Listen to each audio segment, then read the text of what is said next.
இப்போ தோசை சரியாக வரல அப்படின்னா நம்ம என்ன பண்ணலாம் அப்படின்னா வெங்காயம், கருவேப்பிலை, எண்ணெய், பச்சை மிளகாய் இது எல்லாத்தையுமே போட்டு நல்லா தோசைக்கல்லில் நல்லா வதக்கி விட்டீங்க அப்படின்னா அடுத்த தோசை நல்லா சூப்பராக வரும். கண்டிப்பாக ட்ரை பண்ணி பாருங்கள்.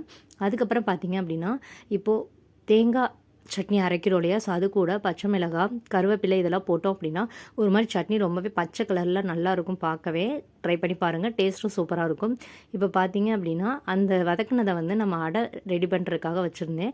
ஸோ இப்போ நம்ம அடை தோசை ஊற்றிருக்கோம். ஸோ தோசை சூப்பராக வரும். ஸோ கல்லில் வந்து தோசை வரல அப்படின்னா இந்த டிப்ஸ் ட்ரை பண்ணி பாருங்கள். அப்படி இல்லைன்னா முட்டையை உடச்சி ஊற்றுங்க. முட்டை வந்து நம்ம நார்மலாக உடச்சி ஊற்றி நம்ம பண்ணுவோம். அப்படி பண்ணும்போது தோசை ரொம்பவே நல்லா வரும். இந்த மாதிரி நம்ம பண்ணும்போது வெங்காயம் இதெல்லாம் வச்சு பண்ணும்போது தோசை இன்னுமே சூப்பராக வரும். கண்டிப்பாக ட்ரை பண்ணி பாருங்கள். இப்போ பார்த்தீங்க அப்படின்னா சட்னிக்கு வந்து நான் வந்து கடுகு, கருவேப்பிலை இது போட்டு தாளித்து ஊற்றுறேன். ஸோ இப்போ பார்த்தீங்க அப்படின்னா இந்த கலர் வந்து சட்னி வந்து எப்பயுமே ஒயிட் கலரில் வச்சுட்டே இருப்போம் தேங்காய் சட்னி. ஸோ அதுக்கு வந்து இந்த மாதிரி நம்ம பட்டை மிளகாய் வச்சோம் அப்படின்னா ஒரு கலர் வரும். அதே மாதிரி கருவேப்பிலை போட்டு வச்சும்போது இன்னொரு கலர் வரும். ஸோ இந்த மாதிரி டிஃப்ரெண்ட்டாக ட்ரை பண்ணி பாருங்கள், ரொம்பவே நல்லாயிருக்கும். டேஸ்ட்டும் டிஃப்ரெண்ட்டாக இருக்கும். ஸோ அதுக்கப்புறம் பார்த்தீங்கன்னா இப்போ நம்ம வந்து அரிசி ஊற போட மறந்துட்டோம், இல்லை பயிறு ஊற போட மறந்துட்டோம் அப்படின்னா நம்ம மிதமான சூடில் தண்ணியில் வந்து இந்த மாதிரி நம்ம அரிசி உளுந்து போட்டுட்டு அதே மாதிரி இந்த மாதிரி பயிர் வகைகளை போட்டு மிதமான சூட்டில் நம்ம ஊற வச்சோம் அப்படின்னா ரொம்பவே சீக்கிரமாக வந்து அது நல்லா ஊறி வந்துடும்.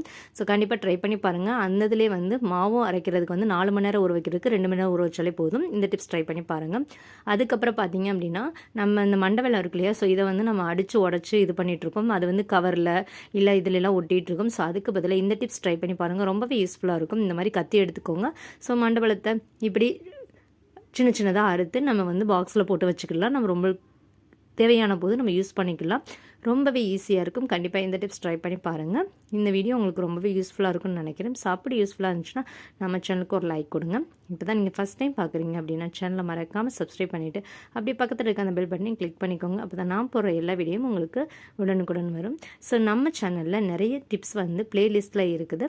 ஸோ உங்களுக்கு வீடியோ பிடிச்சிருக்கு அப்படின்னா நம்ம பிளேலிஸ்ட்டில் போய் செக் பண்ணி பாருங்கள். கிச்சனுக்கு தேவையான நிறைய டிப்ஸ் வந்து நான் ஷேர் பண்ணியிருக்கேன். ஸோ பிடிச்சிருந்துச்சுன்னா சேனலை சப்ஸ்கிரைப் பண்ணிக்கோங்க. தேங்க்யூ. தேங்க்ஸ் ஃபார் வாட்சிங்.